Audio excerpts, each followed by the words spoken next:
வங்கதேசத்தில் மாணவர்கள் நடத்திய போராட்டம் காரணமாக கடந்த ஆண்டு பிரதமர் ஷேக் ஹசீனா தலைமையிலான அரசு கவிழ்க்கப்பட்டது.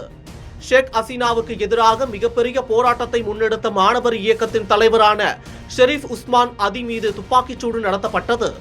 பலத்த காயமடைந்த உஸ்மான் சிகிச்சை பலனின்றி உயிரிழந்தார். இந்த நிலையில்தான் ஷெரீப் உஸ்மானுக்கு உரிய பாதுகாப்பு அளிக்க தவறிவிட்டதாக கூறி மாணவ இயக்கத்தினர் போராட்டத்தை தீவிரப்படுத்தினர். குறிப்பாக இந்திய துணை தூதர் வீட்டின் முன்பு சிலர் கல்வீசி தாக்குதல் நடத்தினர். அது மட்டுமின்றி இந்தியாவுக்கு எதிராகவும் ஷேக் ஹசீனாவுக்கு எதிராகவும் கோஷங்களை எழுப்பி போராட்டத்தில் ஈடுபட்டனர். அதே சமயம் மாணவ அமைப்பின் தலைவர் உஸ்மான் கொலைக்கு பின்னணியில் இந்தியா இருப்பதாக போராட்டக்காரர்கள் குற்றம் சாட்டி வந்தனர். ஆனால் வங்கதேசத்தில் அமைதியான முறையில் தேர்தல் நடக்க வேண்டும் என்பதே இந்தியாவின் விருப்பம் என்றும் வங்கதேச மக்களுக்கு எதிராக செயல்படும் தீய சக்திகளுக்கு இந்திய மண்ணில் இதுவரை இடம் இல்லை என வங்கதேச தூதர் ரியாஸ் அமீதுல்லாவை இந்திய வெளியுறவுத்துறை அமைச்சகம் அழைத்து எச்சரித்திருந்தது.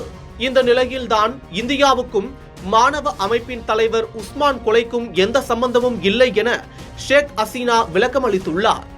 இது குறித்து பிரபல தனியார் தொலைக்காட்சி நிறுவனத்திடம் பேசிய அவர், வங்கதேசத்தின் இடைக்கால அரசு தலைவர் யூனுஸ் தலைமையிலான அரசு சரியான முறையில் சட்ட ஒழுங்கை கவனிக்காமல் விட்டதால் தான் வன்முறை ஏற்பட்டது. இதன் காரணமாக உஸ்மான் கொல்லப்பட்டார். இவரது கொலை ஒரு துயரமான சம்பவம்.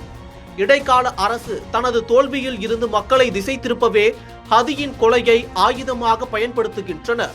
இந்த கொலையில் இந்தியாவை தொடர்புபடுத்தி பேசுவது ஆதாரமற்றது என காட்டமாக பேசியுள்ளார்.